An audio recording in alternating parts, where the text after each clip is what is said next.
அல்லாஹ் யார்?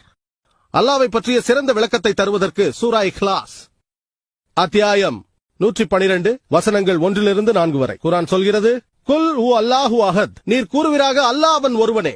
அல்லாஹு ஸமத், எவரிடத்திலும் தேவையற்றவன். லம் யலித் வலம் யுலத், அவன் பெறவும் இல்லை பெறப்படவும் இல்லை. வலம் யகுல் லஹு குஃபுவன் அஹத், அவனுக்கு நிகர் எவரும் இல்லை. இதுதான் அல்லாஹ் சுப்ஹானஹு வ தஆலாவின் 4 வரி விளக்கம். இல்லை, இந்து வேதங்களை ஆராய்ந்தால் இதுவேதான் இந்து வேதங்களிலும் காணப்படும்.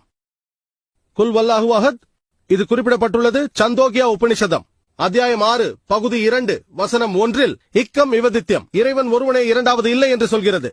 இரண்டாவது சோதனை, அல்லாஹு சமத், அல்லாஹ் எவரிடத்திலும் தேவையற்றவன். பகவத்கீதை அத்தியாயம் 10 வசனம் 3 கூறுகிறது, இறைவன் பிறக்காதவன், அவனுக்கு தொடக்கமும் முடிவும் இல்லை, அகிலங்கள் அனைத்திற்கும் அவனை உன்னத இறைவன். மூன்றாவது சோதனை, லம் யலித் வலம் யுலத், அவன் பெறவும் இல்லை, யாராலும் பெறப்படவும் இல்லை. இது குறித்து ஸ்வேதா உபனிஷதம் அத்தியாயம் 6 வசனம் 9 ந அச்சஸ்ய கசிஜ் ஜனிதா ந சதிபா, அவனுக்கு எஜமானர்களும் இல்லை, அவனுக்கு பெற்றோர்களும் இல்லை, எல்லாம் வல்ல இறைவனுக்கு தந்தையும் இல்லை, தாயும் இல்லை. வலம் யகுல் லஹு குஃபுவன் அஹத், அவனுக்கு நிகர் எவரும் இல்லை. ஸ்வேதர் உபனிஷதத்தில் குறிப்பிடப்பட்டுள்ளது அத்தியாயம் 4 வசனம் 19. மேலும் யஜுர்வேதம் அத்தியாயம் 32 வசனம் 3 அது கூறுகிறது, ந தஸ்ய பிரதிமா அஸ்தி, அந்த கடவுளுக்கு உருவம் கிடையாது, சிலையும் கிடையாது, உருவகமும் இல்லை, நிழற்படமும் இல்லை, சிற்பமும் இல்லை. இதை யார் கூறுகிறார்? யஜுர்வேதம் அத்தியாயம் 32 வசனம் 3 தான் இப்படி கூறப்பட்டுள்ளது.